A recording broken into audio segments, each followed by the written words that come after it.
Dr. Flok Ferreira, die nasionale tegniese bestuurder van Molotek, is vandag by ons in die ateljee. Welkom Flok. Dankie Annelie. Flok, jy spesialiseer in herkouer voedingskunde. Vertel ons 'n bietjie meer van die ontwikkeling en opgradering van voedingspraktyke.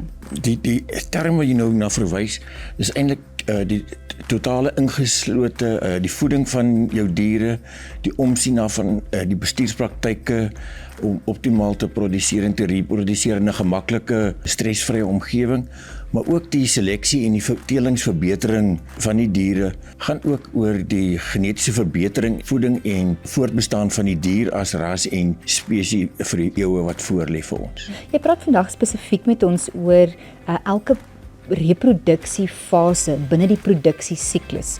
Kom ons begin by die begin. Wat is die produksiesiklus?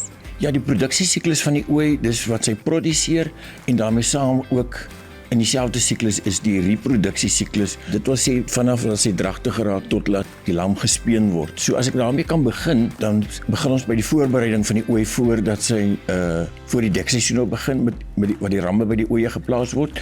Ons gee vir die oeye prikkelvoeding.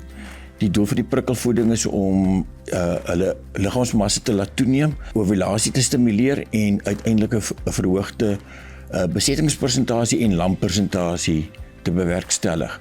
Dis normaalweg 'n energie en 'n proteïenbevattende produksielek wat ons sal aanvul vir die oeye in hierdie tydperk. Vir elke 1 kg wat die ooi nader is aan haar optimale liggaamsmassa, gaan sy so 1,5 na 2% meer lammers sal die kudde vir jou produseer.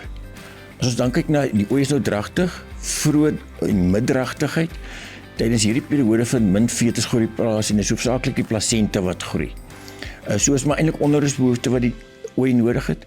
Jy verskaf 'n onderhoudslek om optimale weidingsinname en vertering te bewerkstellig. As ons daarna kom by laatdragtigheid en vroeë laktasie van die ooi, dan kan ons maar eintlik dit saam gesels daaroor as 'n eenheid.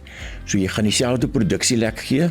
Hierdie produksielek gaan deurvloeiproteïen bevat wat eierontwikkeling stimuleer en sodoende ook melk en in die eerste plek biesproduksie vir jou lammers. Wat 'n belangrike rol speel voeding van die ram? Die ram en die bul moet alreeds 60 dae voor die aanvang van die paar in die dekseisoen moet hulle in die regte kondisie wees, want dit vat vir spermontwikkeling amper 60 dae om tot volwassenheid te ontwikkel.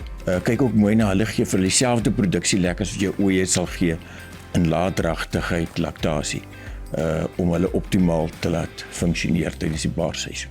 Flok, die Engelse sê mos, they look so good because they eat so good. Yes, ja. Baie dankie Flok, altyd interessant. Baie dankie.